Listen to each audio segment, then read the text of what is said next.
Nous proposons de nous déplacer aussi sur place, de discuter avec les différents partenaires. Et je souhaite aussi vraiment ardemment que nous puissions participer à l'élaboration de la retenue des principaux objectifs qui seront financés à, j'espère, court terme, une fois que la feuille de route sera signée, appliquée, pardon, ouais. Sera plutôt appliquée. Donc les fonds du 9e Fed, la fin du 9e Fed et le 10e Fed seront ensuite débloqués. Et effectivement, ces fonds-là, c'est quand même des sommes importantes, devront être attribués à des projets pilotes et prioritaires. Et je souhaiterais que notre groupe d'amitié soit partie prenante dans l'élaboration du processus de décision de l'attribution de ces fonds. Donc voilà, nous sommes là pour connaissant peut-être ou ayant peut-être une approche un peu plus amicale et de connaissance du terrain à Madagascar, pour pouvoir apporter cette plus-value à la Commission, d'autant plus qu'on n'est pas illégitime, puisque en tant que parlementaire, on vote le budget, et donc on est complètement partie prenante dans les décisions. Donc il est loin le temps là où au Parlement européen, un député européen célèbre, pour ne pas le citer, Louis Michel, avait traité le pouvoir de la haute transition de pouvoir illégal et avait même refusé de leur serrer la main. Alors c'est absolument pas mon état d'esprit. C'est hors de question, je l'ai dit et redit, nous ne sommes pas là ni pour faire de la compromission, ni pour être partie prenante d'un parti ou d'un autre, qu'il soit gouvernemental ou pas gouvernemental. Nous sommes là dans l'intérêt du peuple malgache.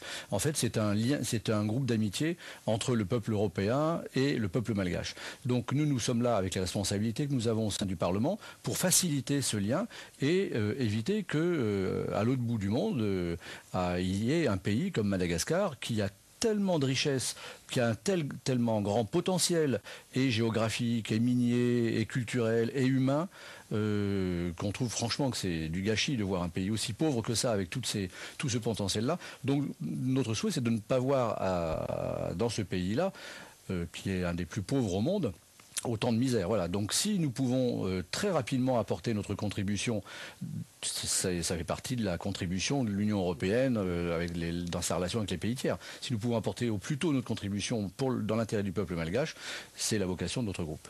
Très bien. Une réaction, Datchin ? En fait, on a vu que le député Louis Michel, c'est vrai, il s'est opposé.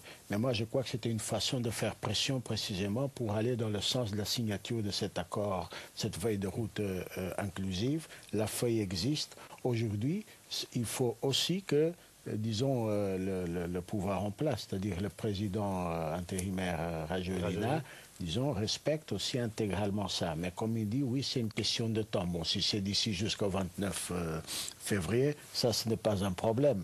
Pourvu qu'on ne prenne pas non plus les populations en otage, c'est-à-dire dans la classe politique, précisément parce que les sanctions, on sait que les victimes réelles des sanctions, c'est le pays, c'est-à-dire c'est les populations, ce sont les plus pauvres.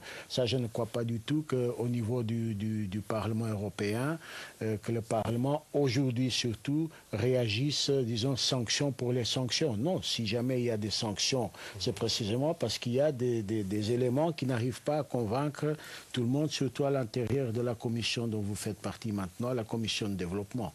Donc, exactement. Alors, le mot de la fin à vous, monsieur Norbert Norbert Richard, pardon, le chargé d'affaires de la République de Madagascar en Belgique et auprès des institutions européennes.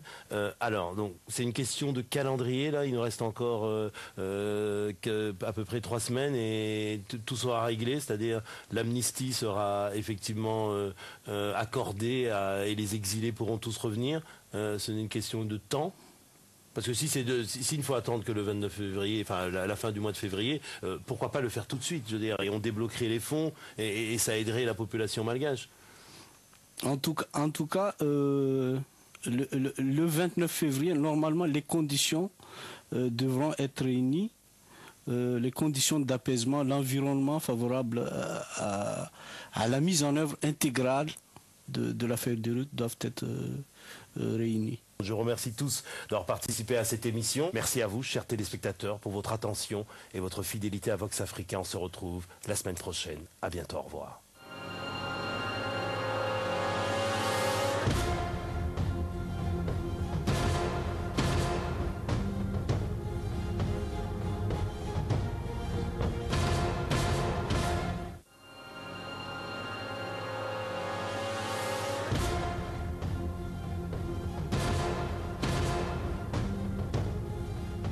J'estime que la mission de l'Union n'est pas là pour juger. Donc nous sommes là pour observer comment l'opération, comment sont préparées ces élections-là et vu les efforts qui sont fournis. Vice versa, le magazine du débat permanent Afrique-Europe, c'est tous les jeudis soirs, 20h30 GMT sur Vox Africa. Fair play Salvatore. Fair play Salvatore. Fair play Salvatore. Fair play Salvatore. Fair play Salvatore. Fair play.